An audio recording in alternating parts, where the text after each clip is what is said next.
to speak about what we're doing in Wisconsin as a partnership with utility companies. Colonel, it's nice to meet you in person. We've talked many times on the phone on the cyber side and some projects we're working on with DHS. So in Wisconsin, we've established a partnership amongst the utility companies between the Wisconsin National Guard and Wisconsin Emergency Management.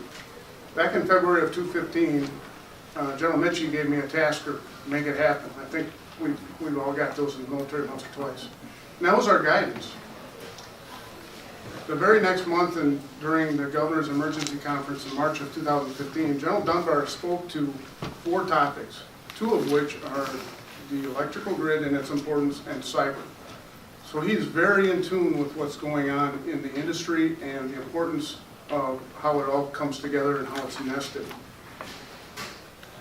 That was our beginning point, and it solidified establishing the partnership. So of course, having the tasker make it happen, I reached out to those representatives from the utilities that were present. We formed a basic concept and we forged ahead. So over the past 15 months, the 5 major electrical utilities in Wisconsin have readily engaged in our partnership. To date, the team has met 11 times. Each utility has hosted meetings in their headquarters and their command posts and shown us their command posts. And I think, sir, as you can relate to, this is about trust. It's about a neutral partner, and it's about trust. On a regular basis, the vice presidents attend our meetings and provide guidance and make sure we're not going down the wrong rabbit holes and keep us kind of on track and support the team. And in fact, on Friday, the core group is going to meet again at the corporate headquarters, and we're going to hammer out our team charter. We think that's important. Early on, the team realized that we needed a vision, mission, and end state. We needed to have something to focus us. So simply put, our vision is a public-private partnership to ensure sustainable delivery of electricity. Pretty simple, straightforward. Our mission is the Wisconsin National Guard, Wisconsin Emergency Management, and our utilities partnership team plans and coordinates effective disaster response and recovery efforts in support of local governments and citizens, quite honestly, our customers. We prepare ourselves to minimize the loss of lives and property through information sharing, planning, training, and exercising. Thus, our end state is really simple. The electrical grid's resiliency is enhanced. It's as simple as that. So how do we get to our desired end state? The team has identified 4 lines of effort. These efforts focus the group on areas and gaps where the Wisconsin National Guard, Emergency Management, and other stakeholders can leverage their resources to enhance the grid, ultimately serving our customers, the citizens of Wisconsin.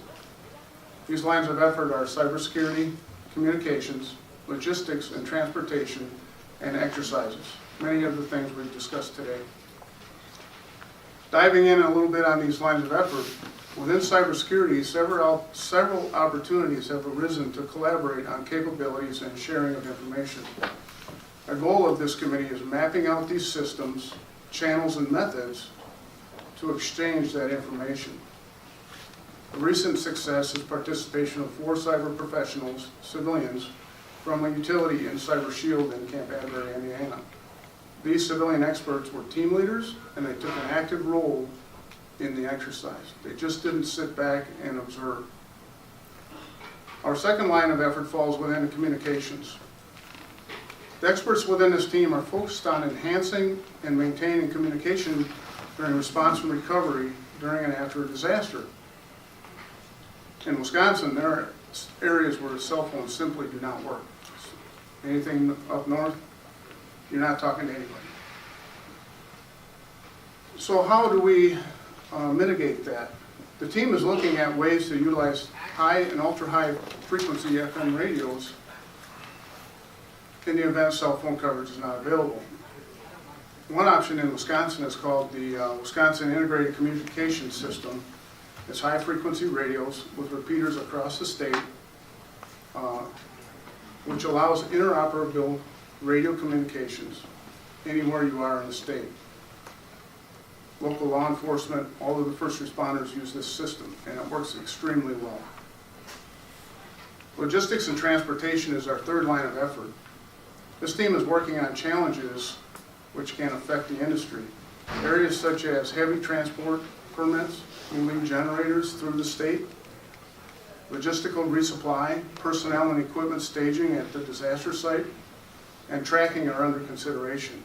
The team continues to explore opportunities to increase efficiency prior to and during an event. For example, in Wisconsin, tracking of response teams during a disaster is difficult for incident commanders, and as well the utilities, as potentially hundreds of personnel and equipment, pieces of equipment enter the area.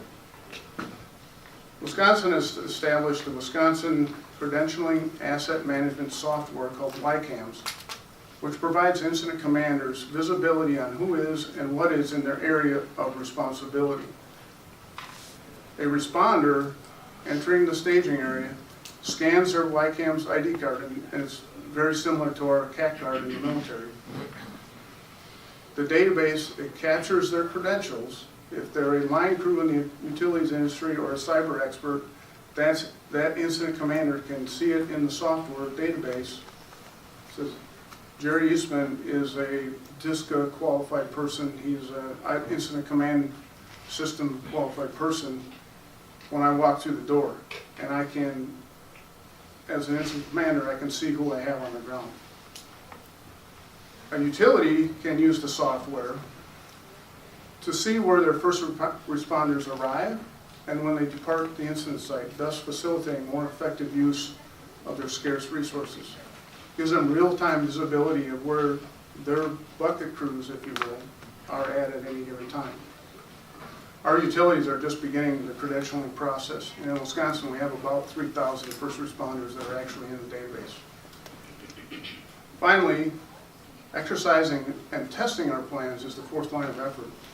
We're continually identifying and coordinating our exercise plans with the utilities, and some of them have already shared when they're doing their drills, so that we can have visibility in that.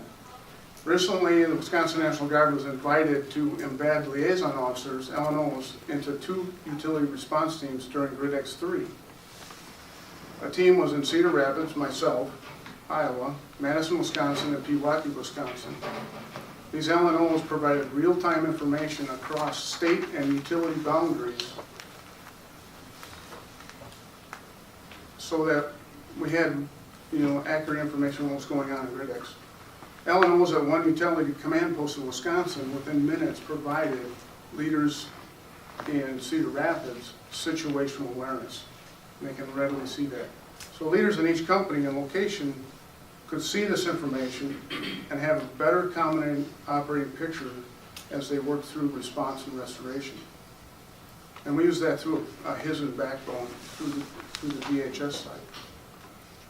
Ultimately, they have a better understanding of what is happening outside of their normal sphere of interest. Typically, they are a little bit stovepiped in the restoration and response, and we can provide information on what's happening over here on their left and right, and it might affect their decision-making process. Additionally, the utilities executives have recently attended 2 large wing and WEM exercises to observe integrated civilian and military agencies using the Incident Command System and the National Incident Management System. The utilities are beginning to understand that understanding ICS is important as they interact with local leaders in Wisconsin, especially as Wisconsin is a homeland state. Therefore, the county sheriff is in charge of any incident or other authority. In closing, this partnership, continually evolving, is a huge step in breaking down barriers and paradigms. And I believe the reason we're successful is because of the trust that we have and the fact that we're a neutral partner. We are continually collaborating, understanding, and learning as never before. The way ahead is continuous coordination, building and maintaining relationships as far-reaching as we possibly can.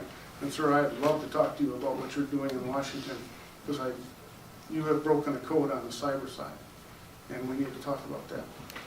A final thought, and it has been mentioned, and I truly believe this, is as emergency managers agreed, it's always better to trade business cards today than it is on an incident site. Thank you.